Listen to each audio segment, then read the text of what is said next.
Tim Kuniskis, in no uncertain terms, confirmed the Viper is never coming back. Essentially, what he said was the world that the Viper existed in doesn't exist anymore. That world is gone. A couple of tangible things. One of them was like the airbag placement would never fly today. So you'd have to adjust the proportions of the car pretty dramatically. And it would, that's just one thing. And you add all these things up and it starts to just not look like a Viper anymore. And of course, I think the thing he didn't talk about that I think we all kind of assume is that V10. Yeah, the V10's not passing anything. No. Because it was based on a V10 that was based on a V10 that was based on one that came out of a bus. The original one was actually an evolution of the LA small block in Mycuda, but Lamborghini actually did the building of it. The Drive has a podcast, and he was talking to them and took the opportunity to make sure that everyone understood, Viper's not coming back, guys. And the Copperhead's a different thing, so the Copperhead will be the Halo car. Yeah. Okay, so that sort of also confirms the Copperhead is not going to be an inexpensive entry-level sports car. Yep. The Copperhead will be that Halo car at the top of the lineup, which they desperately need something. They need something aspirational going on their lineup. They do. No kid looks at the new EV charger and goes like, oh man, I can't wait to hear the same MP3 noise played over and over again when I hit the gas pedal. Yeah. That's their most expensive and most premium vehicle, and nobody wants it.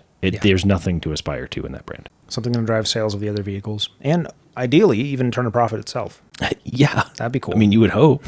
They need something to turn a profit besides the Durango. Yeah. The Copperhead is something different from the Viper. Tim used the opportunity to turn the conversation toward the Copperhead and basically focus on that and being the new Halo car. The more I think about what this product is going to look like, it's starting to look more and more like a Dodge Corvette, a V8 American sport / yeah, because the Viper was never really on the same, because it was always so much more expensive than the Corvette. Yeah. You had the Viper and at the time the Ford GT. Mm-hmm. We're kind of in that upper stratosphere, very, very of American cars. Yeah. Mm-hmm. And then the Corvette was GM's equivalent, but it was way more approachable, but also didn't really have the same kind of performance of the Viper and the Ford GT. Now, obviously, the Corvette has a wide range that still has, even at the lowest level, they're still very impressive performance vehicles. But then you have like true Halo car, supercar beating 01X stuff. So maybe this will be a platform they use to run the gamut of performance where they have an entry level, and maybe it does go all the way up to something like that. He was quick to clarify this is not going to be a supercar, and it's not even going to be a sports car. He called it a hyper muscle car, which that's kind of what the Viper was. Yeah. It's tough to call the Viper a sports car. I don't know why I'd call it a supercar. You know what? A hyper muscle car kind of. Do you know what I'd call a hyper muscle car? A Hellcat Challenger with 1,000 pounds lopped off. That's what this is going to be. They also confirmed it's not going to share the same platform as the Charger. It's not going to be still a large platform. That's good, because that means it can weigh less than a whole moon. The Charger can get away with it because it's supposed to be a big American muscle car sedan. It can get away with the fact that it has to share a platform with the EV. If you're really trying to push the envelope of performance, you can't be sharing platforms with electric vehicles. You'd have too many compromises you have to work around. How quickly does the two-door Charger disappear after the Copperhead appears? I think it stays around. You think a two-door Charger will be available? Yeah. Ford has the Mustang, the Ford GT. Chevy has the Camaro and the Corvette. So you think the two-door... Well, and the two-door Charger, from what I understand, the only V8 that's getting is the Hellcat. Right. It's the only one that makes sense. If it's getting it. We're pretty sure it is, but yeah, there's still like as far as the public at large is concerned, they're like, no, the Hemi's gone. It's not coming back to the Charger. They have not confirmed. They've heavily hinted that the Hellcat would be coming to the Charger, but they have not, as far as I know, confirmed that that's the case. And I doubt they will anytime soon. Yeah. Well, that ruling recently that essentially they can bring something back. Right, they said it was a last call as long as they can prove at the time that's what they believed. And they have a lot of evidence to suggest that that is what they believed. So that does open the door, at least from a legal perspective. Yeah. So yeah, this apparently will get a V8, this hyper muscle car. The muscle trucks get a V8. The only thing that won't have a V8 yet is their actual muscle car. Everything else will get a V8. So the Durango will get a V8. Again, if this is starting with a V8, what V8 are the 6.4 is going to be the base model? What do you think is the base model for a Copperhead? The 6.4 could be pretty potent with all that weight taken off.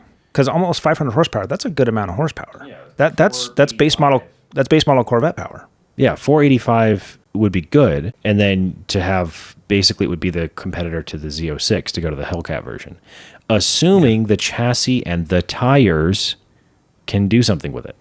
Again, He's calling it a hyper muscle car. Okay, no, the tires are supposed to be made out of cardboard so you can do as many burnouts as you want for cheap. Okay. Muscle cars have traditionally always been the inexpensive entry to power. And then you have sports cars that are the expensive entry to power. And then you have supercars, hypercars, all that. Yeah. There hasn't been a really performant muscle car. You could say the GT500 lived in that space of being sort of a hyper muscle car, but I think it still was just a more aggressive muscle car. Maybe the Dark Horse SC lives there? The C7 generation Corvette was more hyper muscle car. Yeah. Yeah. Before it got more sorted it feels still like a sports car. I feel like the Corvette's always been a sports car. Except now it definitely plays in the supercar, hypercar territory. I think when you begin giving it more power than it knows what to do with, you start entering muscle car territory. The previous generation ZR1 was a difficult car to handle. Whereas now it has a ton of power, but it knows how to handle it. It's got better weight distribution. It's got the engine in the back. It's got front wheel electrification.